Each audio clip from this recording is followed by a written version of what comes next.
Halo kelas 9, kembali lagi dengan saya Ibu Putri dalam pelajaran Bahasa Indonesia.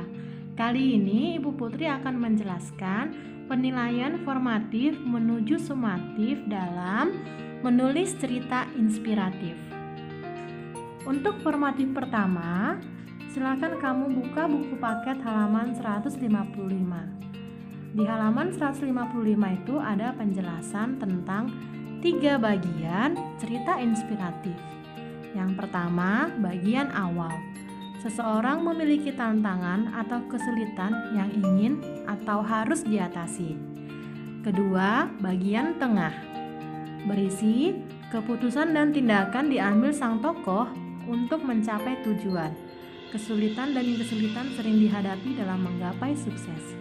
Yang ketiga, bagian akhir, berisi sukses diraih dan ada hasil positif sebagai akibat keputusan dan tindakan sang tokoh.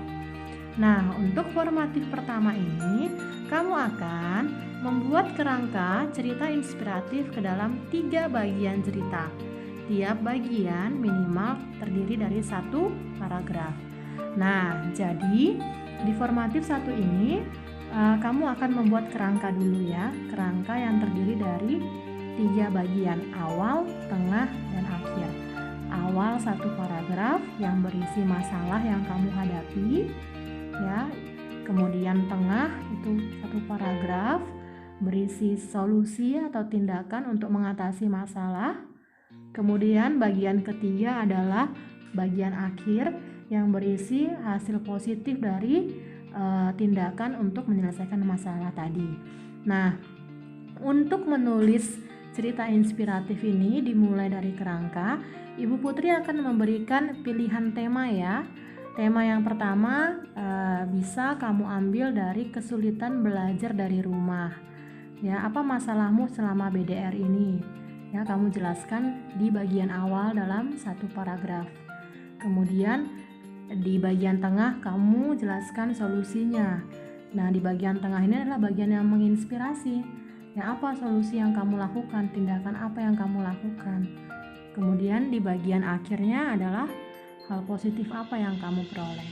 Ya, itu dari tema kesulitan belajar dari rumah. Kemudian tema yang kedua adalah kegiatan yang baik ya yang kamu lakukan selama di rumah saja. Ya kan, pemerintah menganjurkan masyarakat kita semua untuk tetap berada di rumah. Nah, kegiatan yang baik apa yang bisa kamu lakukan yang itu berkaitan dengan hobi kamu, minat kamu, atau bahkan kegiatan kamu untuk menolong orang tuamu dengan pekerjaan rumah, nyapu, ngepel, masak, atau menjaga adik kamu, atau membantu adik kamu belajar, atau kamu membantu orang lain tetap berada di rumah seperti apa.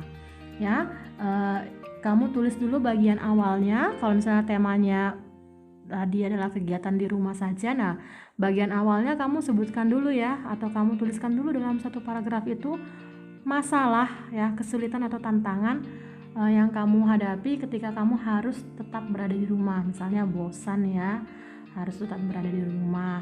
Kemudian bagian tengahnya kamu tuliskan 1 paragraf ya, tindakan yang kamu lakukan untuk mengisi kebosanan yang tetap berada di rumah itu. Misalnya kamu melakukan hobi apa di rumah, minat kamu apa, baik kamu yang bernyanyi, kamu yang bikin video, kamu yang suka main alat musik, atau kamu yang bantu orang tua kamu, atau bantu saudara-saudara kamu. Nah, itu tindakan yang kamu lakukan dalam mengisi hari-harimu selama tetap berada di rumah.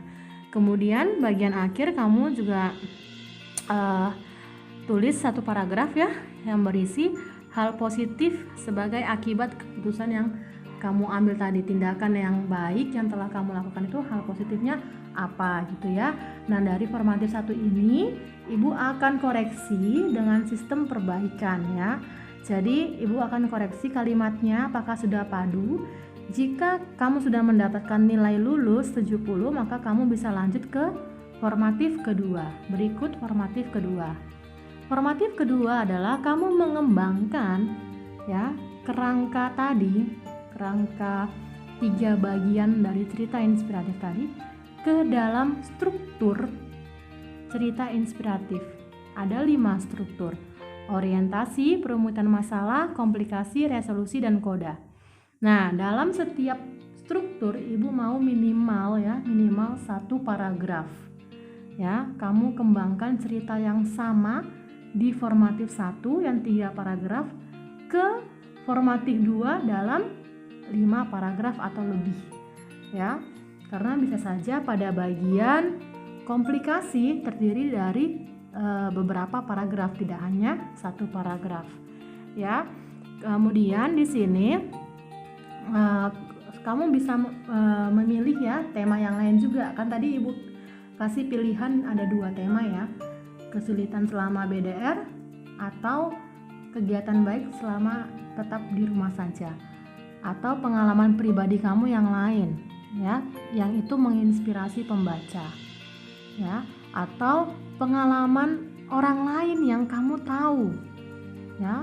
Kalau kamu menuliskan pengalaman orang lain, berarti kamu sebagai penulis ya, sudut pandang kamu adalah orang ketiga yang serba tahu pengalaman orang lain ya. Tapi kalau kamu menuliskan pengalaman pribadi kamu ya, entah itu BDR atau kegiatan tetap di rumah saja atau pengalaman yang lain yang baik ya, berarti kamu menggunakan sudut pandang orang pertama sebagai penulis ya. Penulis menceritakan kisahnya sendiri gitu. Itu adalah sudut pandang pertama ya. Bebas ya, bisa kamu pilih kamu mau menceritakan pengalaman kamu atau menceritakan pengalaman orang lain yang inti ceritanya itu akan menginspirasi pembaca.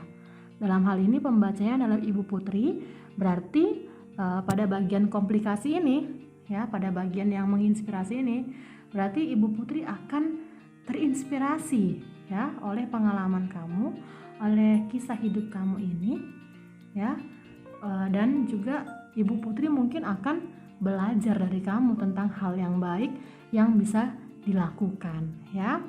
Oke, berikutnya, jikalau kamu sudah menyelesaikan formatif 2, Ibu akan koreksi berdasarkan kepaduan paragrafnya. Nah, kalau misalnya kamu belum lulus ya, artinya Ibu kembalikan tugas kamu, berarti kamu harus perbaiki lagi berdasarkan komentar guru atau umpan balik guru ya. Nah, tapi kalau kamu sudah benar-benar benar, artinya tidak ada lagi umpan balik atau komentar untuk diperbaiki, maka kamu lanjut ke sumatif ya. Sumatif unit 2 cerita inspiratif ya. Dalam sumatif ini ya, soal pertama, tulislah cerita inspiratif di formatif 2 yang telah kamu perbaiki berdasarkan umpan balik atau komentar guru melalui tulis tangan di buku tulis, kertas HVS atau kertas folio. Jadi sumatifnya adalah tulis tangan ya. Tulis tangan cerita inspiratif yang telah kamu buat di formatif 2. Nomor 2, tulis tangan bersambung yang rapi dan tidak ada coretan. Nah, Ibu sangat mengharapkan kamu bisa tulis tangan bersambung ya. Tapi jikalau kamu tidak bisa tulis tangan bersambung, tidak masalah ya, tulis tangan biasa saja ya, dengan rapi dan tidak ada coretan. Ibu akan kasih poin lebih ya, plus 10 untuk kamu yang menulis bersambung. 3, tulisan berbentuk paragraf dengan judul yang menarik ya. Jadi kamu akan tulis tangan di formatif 2 ini dalam bentuk paragraf 1 sampai paragraf selanjutnya dengan diberikan judul yang menarik yang tentunya sesuai dengan isi cerita. Kemudian nomor 4, upload hasil tulisan tanganmu ke Google Classroom ya. Setelah kamu menulis, kemudian kamu foto dan kamu upload ke Google Classroom dan Ibu akan menilai di sana ya. Berikutnya Ibu akan jelaskan rubrik ya. Jadi rubrik sumatif ini sama dengan rubrik formatif ya, karena formatif menuju sumatif, apa yang kamu kerjakan di formatif itu yang akan menjadi sumatif kamu ya. Ada 2 aspek, aspek kognitif dan aspek psikomotorik. Aspek kognitif itu berisi membuat cerita inspiratif berdasarkan pengalaman pribadi atau pengalaman orang lain ya. Ibu berikan nilai 100 jika memenuhi 5 kriteria benar. Yang pertama, orientasi. Orientasi ini berisi pengenalan tokoh, watak tokoh, sudut pandang penulis, latar. Latar ini ada 3 ya, latar waktu, tempat, dan suasana. Kemudian yang kedua, perumitan peristiwa, berisi awal permasalahan hingga menuju puncak cerita. Nah, yang ketiga ini komplikasi. Komplikasi ini berisi puncak atau inti cerita yang menginspirasi pembaca. Ya, perumitan peristiwa ini menuju ke komplikasi. Kemudian resolusi, berisi peristiwa yang menyadarkan tokoh akan kebaikan. Jadi tokoh di sini sadar ya bahwa apa hal baik yang bisa dia lakukan ya.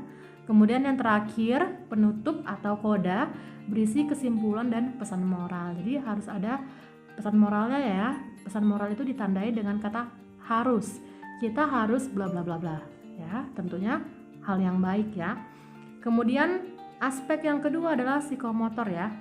Psikomotornya adalah menulis cerita inspiratif sesuai dengan kaidah kebahasaan dengan rapi. Nah, Ibu akan kasih nilai 100 jika dalam tulisan kamu, tulisan tangan kamu tidak ada kesalahan. Baik itu kesalahan huruf kapital, kesalahan tanda baca, kesalahan ejaan, kesalahan coretan, dan juga penebalan itu tidak ada. Ya, 0 kesalahan. Artinya itu benar-benar sempurna tulisan tangan kamu. Ya, kemudian kalau misalnya ada kesalahan, misalnya coretan ya atau penebalan ya, dia mau tulis huruf S kapital tapi dia tulisnya kecil, jadi ditebalkan dia supaya kapital. Nah, itu adalah penebalan, itu tetap terhitung kesalahan. Ya, Ibu akan hitung dari orientasi sampai koda ada berapa kesalahan. Kalau misalnya kesalahannya 1 sampai 5 berarti nilainya 90. 6 sampai 10 kesalahan nilainya 80. 11 sampai 15 kesalahan nilainya 70, dan 16 sampai 20 kesalahan itu nilainya 60, tidak lulus KKM. Ya, KKM kita adalah 70. Oke. Nah, dalam aspek kognitif, Ibu tulis di situ memenuhi kriteria benar ya. Berarti isinya setiap struktur itu harus benar. Ya.